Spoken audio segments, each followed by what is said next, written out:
आज मेरा बिलीव है कि आप जो वर्ड सुनेंगे आपकी लाइफ सेम नहीं होगी। तो आज से एक टीचिंग की शुरुआत मैं आपके लिए कर रहा हूं। ये टीचिंग मोस्टली मैं बाइबल कॉलेज में अपने देता हूं, लेकिन वहां पे बहुत डिटेल में होती है। तो थर्सडे मैं वो ही देने की कोशिश करूंगा, लेकिन चाहे हम उतनी डिटेल में ना जा सकें, लेकिन वो इतना होगा कि आपकी लाइफ जरूर बदल जाएगी। हमें ये समझने की जरूरत है कि जो कुछ आपको चाहिए वो सारा कुछ इस पवित्र बाइबल में मौजूद है।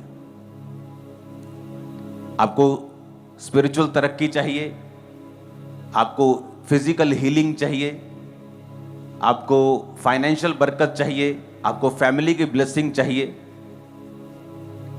वो सारा कुछ बाइबल में मौजूद है। लेकिन उसको प्रैक्टिकली अपनी लाइफ में लागू कैसे करना है और उसका फायदा कैसे लेना है, वो बहुत से क्रिश्चियंस को मालूम नहीं है। क्योंकि जो कुछ परमेश्वर ने उनके लिए अवेलेबल किया है उसका वो फायदा नहीं उठा रहे, और वही संघर्ष जो अन्य जातियों की लाइफ में है वही संघर्ष क्रिश्चियन लोगों की लाइफ में भी है। क्योंकि उनको लगता है कि वो भी संघर्ष कर रहा है और मैं भी संघर्ष कर रहा हूं, क्योंकि हमारा देश, हमारा मोहल्ला एक ही है, हमारा प्रोफेशन एक ही है। क्योंकि देश की इकोनॉमी खराब है, फलाने देश की आज मंदी चल रही है, अमेरिका में मंदी चल रही है, तो इस अमेरिका में मंदी चल रही है क्योंकि मेरे देश में मंदी चल रही है, इसलिए मेरे सामने वाले बंदे का भी वही प्रोफेशन है, वही बिजनेस है, मेरा भी वही है, हम दोनों में मंदी चल रही है। लेकिन वचन क्या कहता है? अगर आप बाइबल को ध्यान से पढ़े तो वचन कहता है कि जब अब्राहम के समय में मंदी पड़ी, इसहाक के समय में मंदी पड़ी, तो वचन कहता है अब्राहम और इसहाक 100 गुना फलों को लेके आए, वहां की सरकारों से भी अधिक वो अमीर हो गए और ब्लेस्ड हो गए, और उन फैमिन का, अकाल का और मंदी का उनके जीवन और उनके परिवार के ऊपर 1% भी फर्क नहीं था। रीजन क्या था? अगर आप इन व्यक्तियों को ध्यान से पढ़े तो रीजन ये था कि ये व्यक्ति परमेश्वर के वचन को अच्छी रीति के साथ जानते थे और समझते थे, और ये परमेश्वर के वचनों के साथ जुड़े हुए थे। हालेलुया। जब 31 नाइट को मैंने आपको बताया था कि मैं इस प्रोफेसी को खुल के नहीं करूंगा, लेकिन आने वाले समय में ये साबित हो जाएगी कि जब महामारी आई तो आपने कुछ लिया तो उसके बाद क्या हुआ। अब वही कंपनियां कह रही हैं जिन्होंने उन चीजों को बनाया कि इनको लेने से ब्रेन में प्रॉब्लम हो सकती है, हार्ट में प्रॉब्लम हो सकती है, क्योंकि लोगों को हो रही है। और ये चीज आपको 31 नाइट को मैंने बताई थी, और 2024 में और 25 में ये न्यूज़ आती रहेंगी आपको। ये एक प्रोफेसी है, ये एक प्रोफेटिक वर्ड है। ये वो प्रोफेटिक वर्ड नहीं जो फेसबुक से लिया और फेक दे दिया। ये वो है जो किसी स्टडी से नहीं दिया जा सकता, जो दर्शनों के द्वारा या स्वप्नों के द्वारा परमेश्वर आपसे बात करता है। लेकिन इससे भी बड़ी प्रोफेसी है, ये छोटी प्रोफेसी है, इससे भी बड़ी प्रोफेसी है। वो पता है क्या है? बाइबल है आपके हाथ में, उसको उठाओ जरा। ये आपके लिए आपकी सबसे बड़ी प्रोफेसी है, बिगेस्ट जो आपके हाथ में है। ये आपके लिए प्रोफेटिक है। आपके लिए, आप प्रोफेसी मांगते हो ना, परमेश्वर इंटरेस्टेड नहीं है इतना जितना आप समझते हैं आपको इंडिविजुअल बात करने में, कि मैं आपसे पास आऊं और आपको कहूं। बाइबल कहती है ऐसा करो, मैं भी करता हूं ऐसा। कितने मेरी बात को समझ रहे हैं? ये भी प्रोफेसी है जो मैंने आपको दी थी और मैं आज भी आपको दूंगा। Individual prophetic word, general prophetic word, सबके लिए प्रोफेटिक वर्ड। लेकिन जो बिगेस्ट प्रोफेसी है वो आपके हाथ में पकड़ी हुई आप, ये आपके लिए बिगेस्ट प्रोफेसी है। आप क्या हैं इसमें लिखा हुआ है, क्या बन सकते हैं लिखा हुआ है, कौन से बंधनों को तोड़ सकते हैं, लिमिटलेस हो सकते हैं, इसमें लिखा हुआ है। लेकिन बाबाओं ने, लोगों ने आपको आदत डाल दी है कि वही आपसे बात करें, और आपको समझ नहीं आए कि नया नियम का विश्वासी इस तरह की आत्माओं से नहीं चलता। नया नियम के विश्वासी को प्रॉफिट से चलने के लिए नहीं बनाया गया। कलीसिया में प्रेरित होंगे, हां होंगे, प्रॉफिट्स होंगे, पास्टर्स होंगे, लेकिन नए नियम के विश्वासी को आत्मा की अगुवाई के साथ चलने के लिए भी बनाया गया है। और ये रियलिटी है।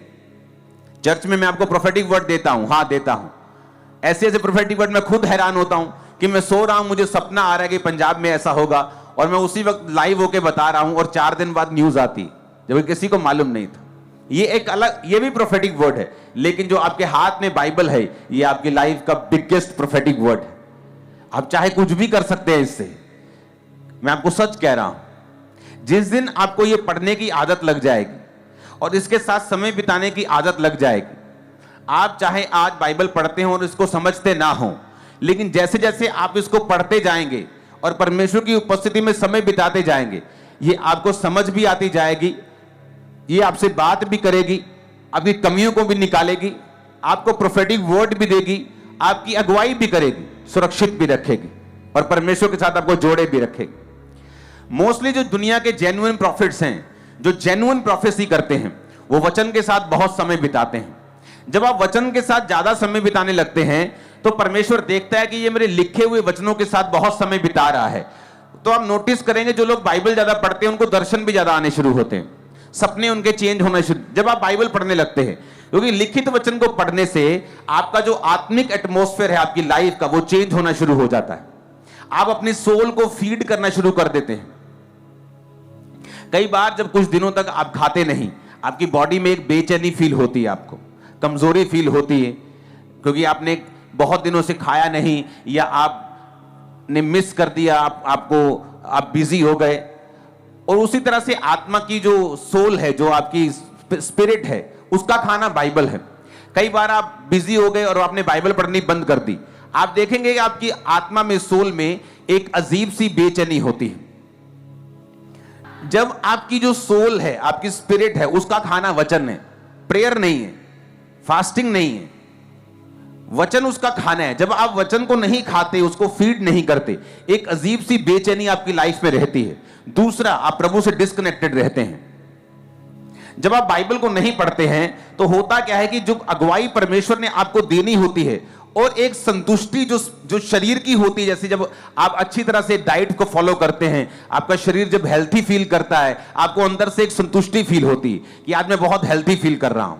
उसी तरह से आपकी स्पिरिट जब हेल्थी फील करती है और संतुष्ट और कंटेंट फील करती है, फिर वो एक्यूरेट पोजीशन में होती है कि वो परमेश्वर की बात को सुन सके। और जब आप परमेश्वर की बात को सुन के चलते हैं, जो मसले आपके सामने ही होते हैं, कई बार सॉल्यूशन आपके सामने होता है। वचन क्या कहता है? वचन कहता है कि जब अब्राहम ने हाजिरा को अपने आप वहां से निकाल दिया अपने घर से, सारा के कहने पर, तो सारा और उसका बेटा जब जा रहे थे, हाजिरा रोने लगी। हाजिरा और उसका बेटा जब जा रहे थे तो वो रोने लगी और परमेश्वर ने, दूत ने प्रकट होकर उसके बोला कि परमेश्वर ने तेरे रोने रोने को नहीं परमेश्वर सुनता। इसलिए नहीं कि वो रो रही थी, प्रभु का दूत प्रकट हो गया, उसने कहा तेरे बेटे की प्रार्थना सुनिए। बेटे को प्रार्थना करनी कहां से आती थी? क्योंकि वो अब्राहम के साथ रहता था। आप नोटिस करेंगे एक व्यक्ति जो इतना अच्छे कैरेक्टर का या इतना अच्छा व्यक्ति नहीं है, लेकिन जब वो धर्मी लोगों के साथ रहना शुरू होता है, उस पर भी मसा आ जाता है, चाहे वो इतना कैरेक्टर का अच्छा नहीं है, मसा फिर भी उसकी लाइफ में एंटर करना शुरू करता है।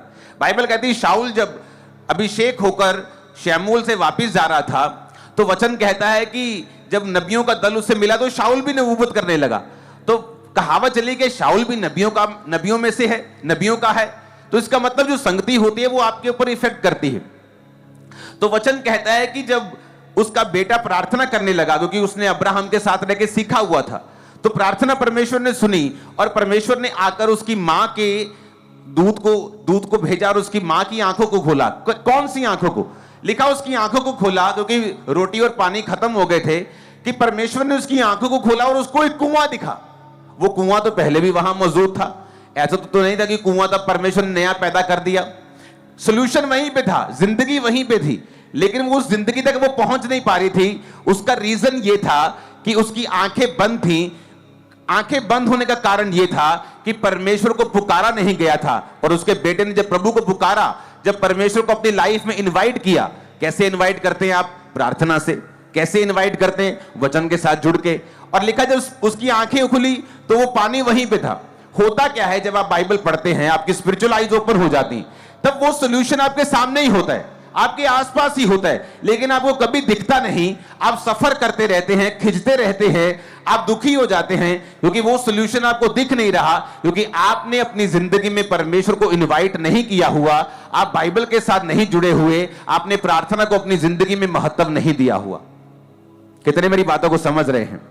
कई बार आपके हस्बैंड को बदलने के लिए आपकी एक ही बात चाहिए होती है, एक ही बात ऐसी आपके मुंह से निकलेगी, वो प्रभावित हो जाएगा और धीरे धीरे बदल जाएगा। लेकिन वो बात तब तक परमेश्वर आपके मुंह से नहीं निकालता जब तक आप पूरी तरह से अपनी लाइफ को परमेश्वर के सामने समर्पित नहीं करते।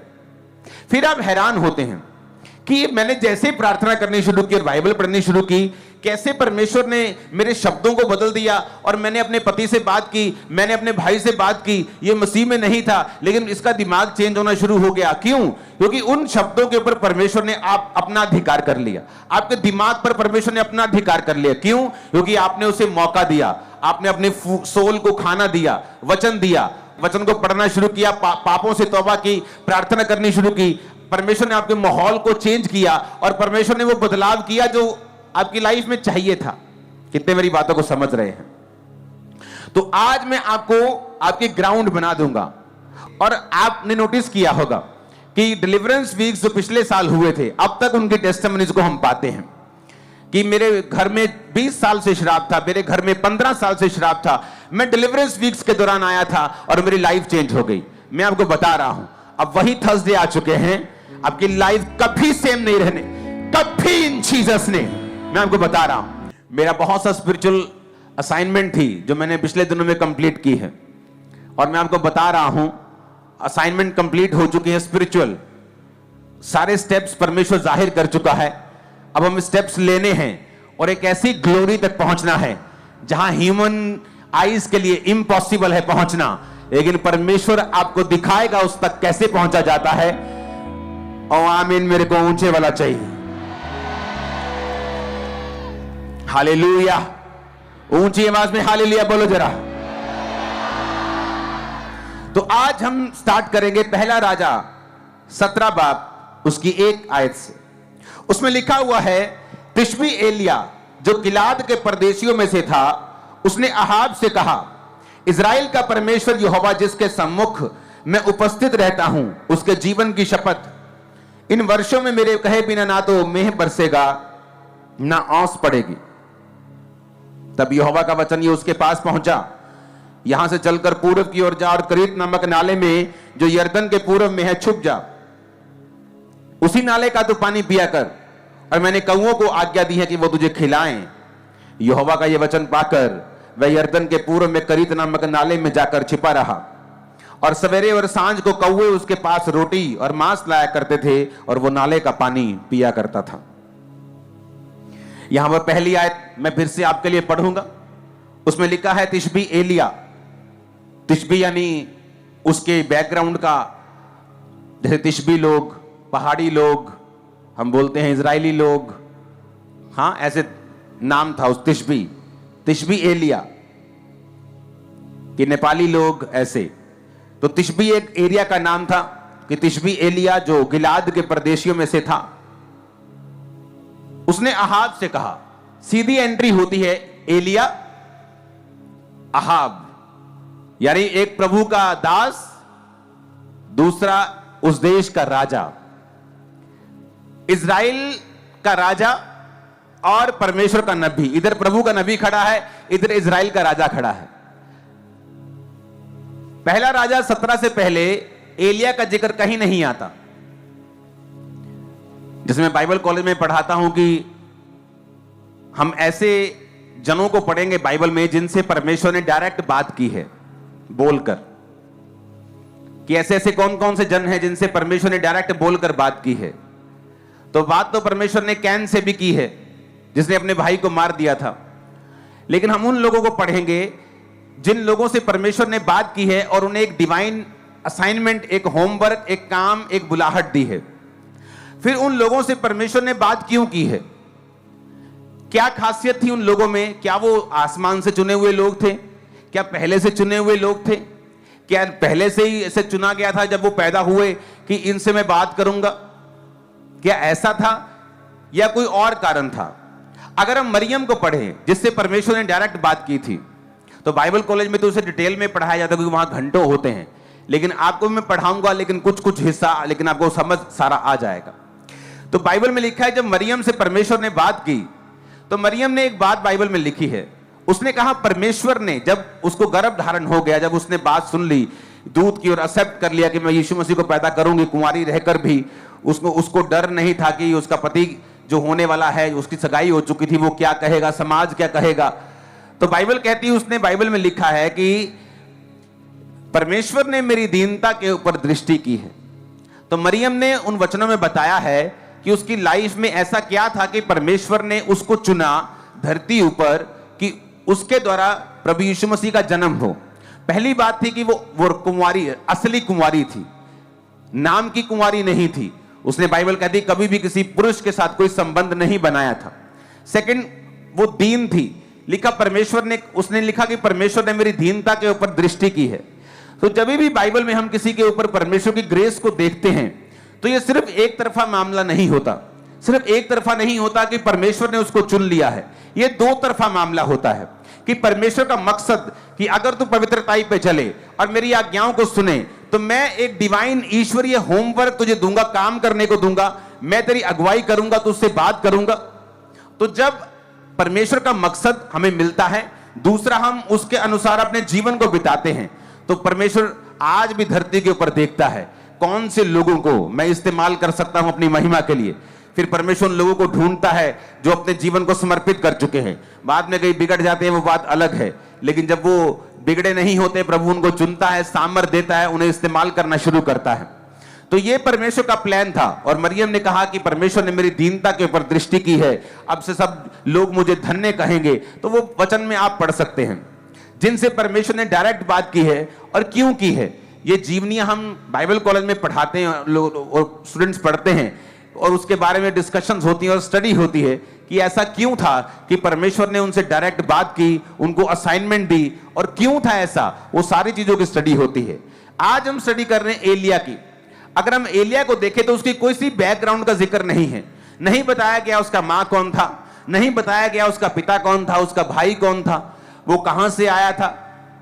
अभी तो जब वो एलिया नजर आया तब तो उसके आई थिंक बाल उड़ चुके थे, वो एक यंग भी नहीं था, आई थिंक यंग उम्र को भी पार कर चुका था। तो एलिया एक ऐसा मनुष्य एकदम से अपीयर होता है, एकदम से जाहिर होता है, ना उसकी बैकग्राउंड, ना माता, ना पिता, ना कोई क्या करता था, कौन सा बिजनेस करता था, कैसे प्रभु ने चुना, कुछ भी बताया, उसकी बैकग्राउंड नहीं बताई गई, लेकिन सीधा उसको राजा के सामने पेश कर दिया गया। बाइबल कहती है अगर तू काम करने में निपुण हो, कौन सा काम, अगर तू परमेश्वर के सामने सही रीति के साथ चले, तो परमेश्वर का वचन कहता है कि वो तुझे छोटे लोगों के सामने नहीं, बड़े लोगों के सामने खड़ा करेगा। हालेलुया। अगर आपको अपनी लाइफ का स्टैंडर्ड बढ़ाना है, आपको अपनी स्पिरिचुअल लाइफ का स्टैंडर्ड बढ़ाना पड़ेगा। बहुत सारे पास्टर्स कहते हैं मुझे अपनी सेवकाई का स्टैंडर्ड बढ़ाना है, आपको अपनी स्पिरिचुअल लाइफ का स्टैंडर्ड बढ़ाना पड़ेगा। जैसी आपकी स्पिरिचुअल लाइफ है वैसी ही आपकी सेवकाई होती। आप मुंह से जो मर्जी कह दें, रिजल्ट बोलता है। तो यहां पर जिक्र यह होता है कि एलिया का कोई भी बैकग्राउंड नजर नहीं आता। इसका मतलब क्या, परमेश्वर ने क्यों ऐसा किया कि एलिया का बैकग्राउंड क्यों नहीं बताया गया? क्योंकि वचन ये कहता है और बाइबल हमें बताती है, नए नियम में कुरिन्थिया में भी पौलुस लिखता है कि आपकी बैकग्राउंड कोई मायने नहीं रखती, आपकी जाति कोई मायने नहीं रखती, आपका पास्ट कोई मायने नहीं रखता, आप छोटे हैं, कहां से आए हैं, अनपढ़ हैं, पढ़े लिखे, कोई मायने नहीं करता। मायने क्या करता है? उसने कहा, उसने जब राजा से कहा इज़राइल का परमेश्वर यहोवा जिसके सम्मुख में उपस्थित रहता हूं, तो ये उसका सीक्रेट था कि जिस परमेश्वर के सामने मैं उपस्थित रहता हूं। एलिया एक ऐसा जन था जो रोज प्रभु के सामने उपस्थित रहता था, प्रभु के सामने खड़ा रहता था, उसकी हुजूरी में रहता था, उसकी प्रेजेंस में रहता था, प्रार्थना में रहता था। यह उसका सीक्रेट था।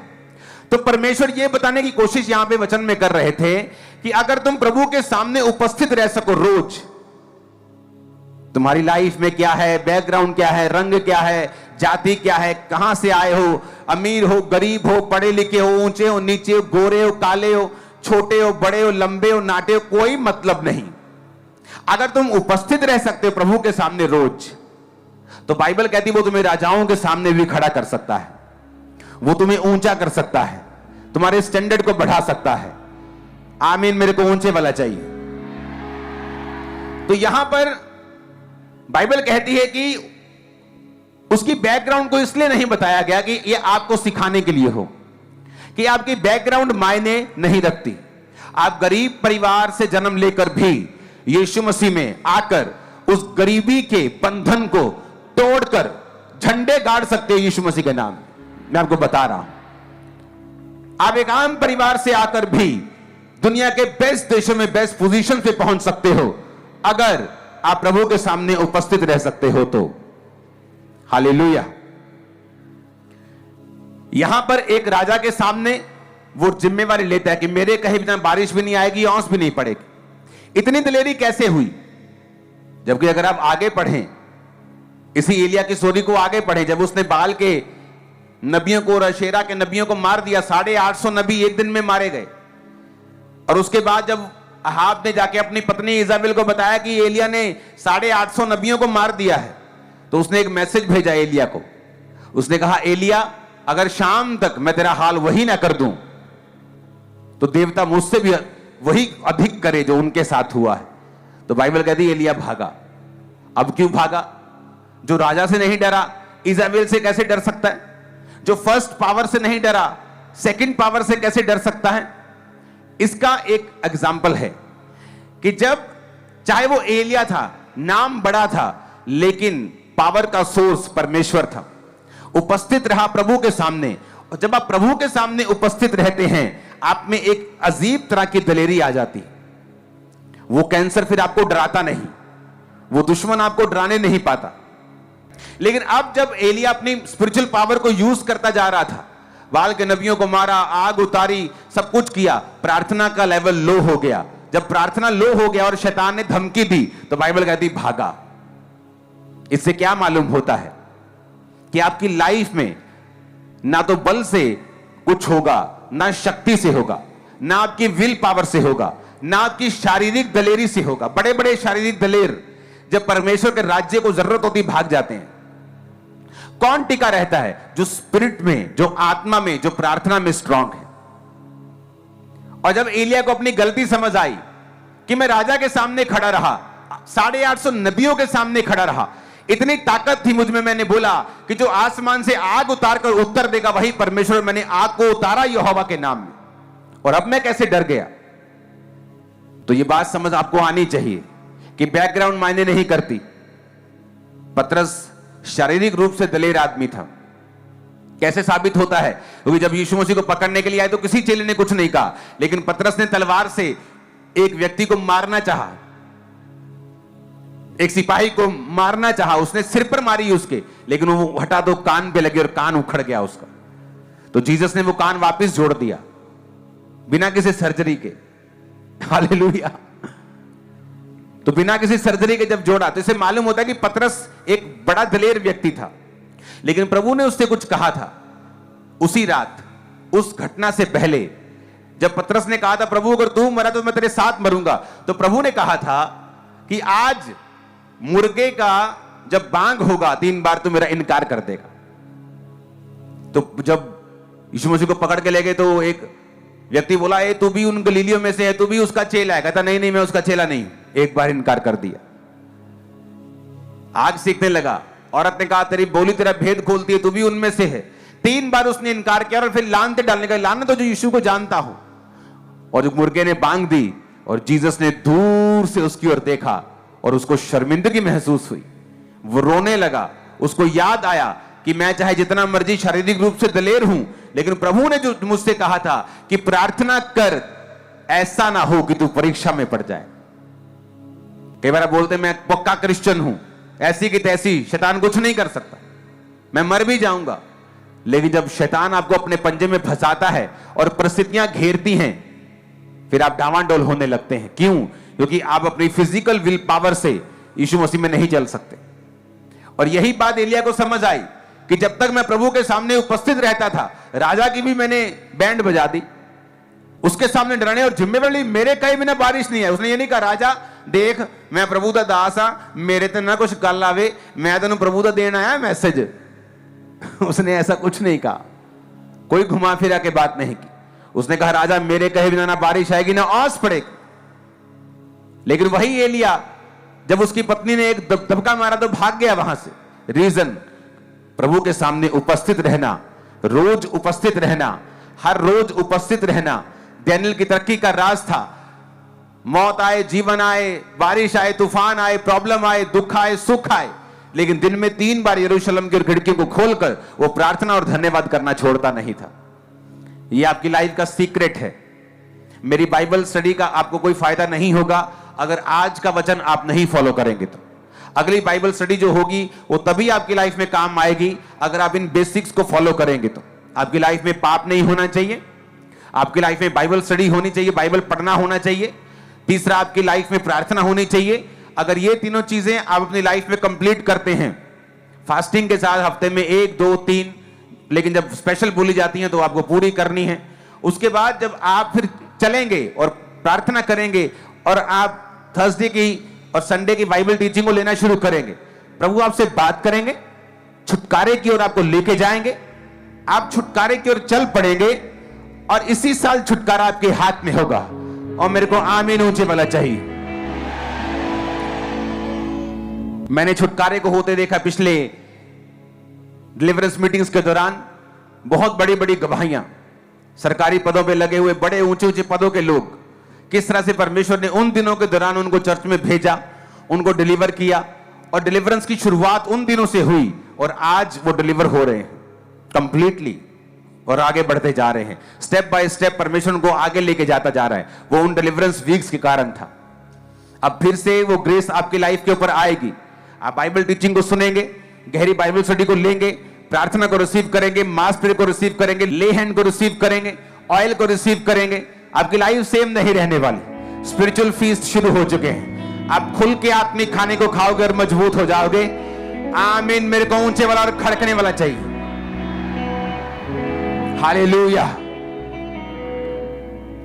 यहां पर हमें यह बात समझ आ गई, ना बल से ना शक्ति से। प्रभु की प्रेजेंस में नहीं रहेंगे तो चाहे जितने मर्जी टैलेंटेड हो, गिफ्टेड हो, चाहे आत्मिक वरदान हो, चाहे शारीरिक स्किल्स हो, वो किसी काम के नहीं है। क्योंकि वो चार्ज हमें रोज अपना करना पड़ेगा और प्रभु के सामने उपस्थित रहना पड़ेगा अगर हम चाहते हैं कि हम उस लाइन में बने रहें जो परमेश्वर के द्वारा निर्धारित की गई है। इसके आगे हमें यह सीखने को मिलता है कि प्रभु ने उससे कहा कि पूर्व की ओर जा और करीत नामक नाले में जाके जो यरदन के पूर्व में है छुप जा। अब एलिया को यह बात मालूम थी कि जब मैं राजा को यह धमकी दे दूंगा कि मेरे कहे बिना बारिश औस नहीं पड़े, हो सकता परसों चौथ बारिश हुई हो, सब जगह जब उसने बाज की हो, सब जगह इतनी ऊंची ऊंची घास हुई हो, तो राजा को लगा ये बेवकूफ सा आदमी, ये एक फकीर सा आदमी लग रहा है, ये क्या करेगा। लेकिन वचन कहता है जैसे ही एलिया के मुंह से वचन निकले, मौसम बदला और ड्राई होना शुरू हुआ। और परमेश्वर को मालूम था कि जब मौसम ड्राई होना शुरू होगा, राजा को गुस्सा आएगा और ये एलिया को ढूंढने के लिए लोगों को भेजेगा। तो परमेश्वर ने उसको पहले ही बता दिया कि यहां से अब चला जा, तू अपने घर में नहीं रहेगा। अब यहां से करीत नामक नाले में जा और वहीं छुप कर रहे। लिखा है जहां से चलकर पूर्व की ओर जा और करीत नामक नाले में जो यरदन के पूर्व में परमेश्वर का छिप जा। वहां से चलकर उसी नाले का पानी तू पिया कर और कौओं को मैंने आज्ञा दी वो तुझे खिलाएं। अब एक बात यहां और समझने की जरूरत है कि जब एलिया परमेश्वर के वचनों को राजा के पास लेके जा रहा था तो उसने ये नहीं कहा कि प्रभु मैं ठीक है, मैं राजा को बोल दूंगा, लेकिन उसके बाद क्या, थोड़ा प्लान तो बताओ, राजा वहीं पकड़ लेगा या क्या करना है, फांसी ना दे दे वो। अगर आप प्रभु से संपूर्ण चमत्कार को, और वो एक होता ना माइटी हैंड खुदा का, वो अगर देखना चाहते हो अपने सिर के ऊपर, आपको उसके ऊपर कंप्लीट भरोसा रखना पड़ेगा। कंप्लीट भरोसा। आप उससे नहीं कहते पहले मुझे योजना बताओ, इसके आगे क्या। आपको प्रभु कह सकता है जा अपने परिवार को बोल दे तू क्रिश्चियन हो चुका है, बपतिस्मा ले चुका है, आज से तेरा खुदाबंद यीशु मसीह। आप बोलेंगे प्रभु आगे क्या, मैं फिर लुधियाना में छुप जाऊं। प्रभु आगे क्या, अगर वो ये करेंगे घर से निकाल देंगे तो क्या होगा। इसका मतलब आप प्रभु के ऊपर पूरी तरह भरोसा नहीं रखते हैं। उसने पहले स्टेप लिया, उसको नहीं मालूम था आगे क्या होगा। जब स्टेप ले चुका, प्रभु ने कहा अब दूसरा कदम ये है। आप जब आत्मिक जीवन जीते हैं, परमेश्वर आपको एक कदम ही आपको मालूम होता है कि ये कदम मुझे मालूम है कि मुझे आत्मा में लेना है, आगे क्या करना है मुझे कुछ नहीं पता। अब्राहम अपने घर, अपने परिवार, अपने कुटुंब, अपने देश को छोड़ के वो देश जो मैं तुम्हें दिखाऊंगा चला जा। प्रभु कौन सा देश? बोर्डिंग पास कहां है, पासपोर्ट कहां है, किस देश में जाऊंगा, वहां क्या करूंगा, क्या काम करूंगा, उस देश में मुझे कुछ होगा तो नहीं। लेकिन वचन कहता है वो अपने देश को छोड़कर चल पड़ा। किधर जाऊं, इधर जाऊं, इधर जाऊं, इधर जाऊं कि इधर जाऊं, कोई मैसेज नहीं, कोई अगुवाई नहीं, बस इतना पता था कि ये एरिया छोड़ के जाना है। वो चल पड़ा। आगे प्रभु की आवाज आई, अब यहां जाना है। संपूर्ण भरोसा। हो सकता है जब वो चल पड़ा हो 2 साल आवाज ना आई हो, लेकिन आज के विश्वासी को पूरा मास्टर प्लान चाहिए।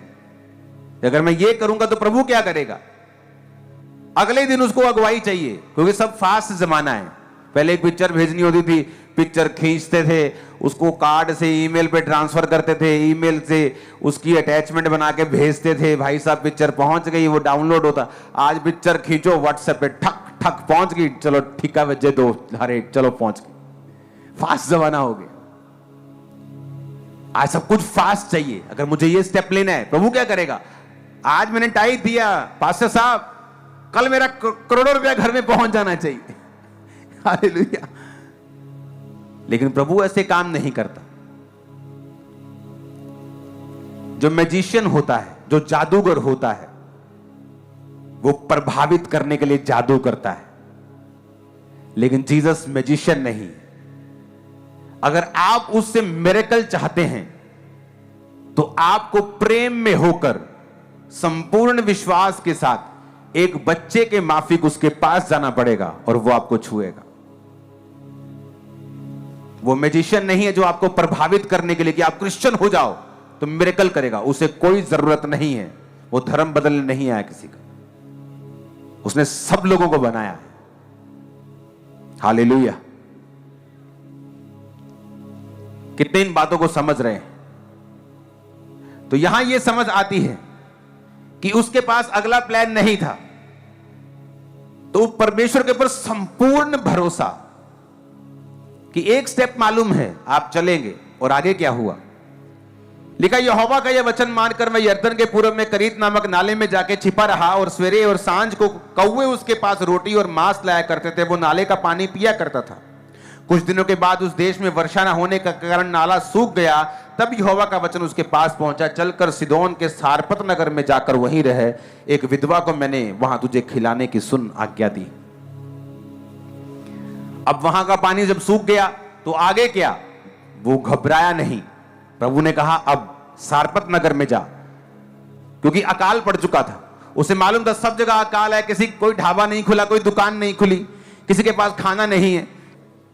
और यह दिखाता है कि वो संपूर्ण समर्पण में था कि एक स्टेप ले लिया, क्या मैं जीसस को मानता हूं, अंगीकार कर लिया। प्रभु ने कहा 10 लोगों के सामने तो मेरा अंगीकार करेगा, मैं स्वर्गदूतों के सामने, पिता के सामने बोल दूंगा कि ये मेरा बेटा है। तू शर्माएगा, मुझे भी शर्म आएगी पिता के सामने, दूतों के सामने कहने में कि ये मेरा बेटा है, ये मेरी बेटी है। तू हिसाब से चलेगा, मैं भी हिसाब से चलूंगा।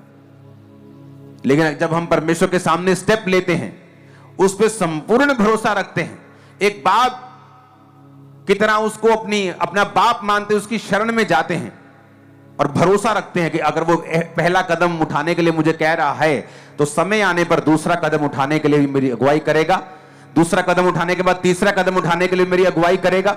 इसे कहते हैं मेरी रोज की रोटी मुझे रोज दे। इसलिए प्रभु ने कहा प्रार्थना करो कि तुम्हारी रोज की रोटी तुम्हें रोज मिले। प्रभु ने ऐसा कभी भी आज तक किसी सेवक को खड़ा नहीं किया जिसे प्रभु ने बता दिया हो कि 20 साल बाद क्या होगा।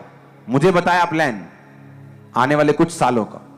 जब सेवा स्टार्ट हुई थी इतना पता था कि बहुत लोग होंगे, उसके आगे क्या नहीं मालूम। अगला स्टेप लोग हो गए, उससे अगला पहले नहीं बताया, जब हो गया अगला, अब अगले आगे क्या होने जा रहा है वो पहले नहीं बताया, अब बताया। उसके आगे क्या होगा मुझे मालूम नहीं। जब मैं समर्पित रहूंगा वो रोज की रोटी देगा और रोज जाहिर करेगा और रोज अगुवाई करेगा। आमीन।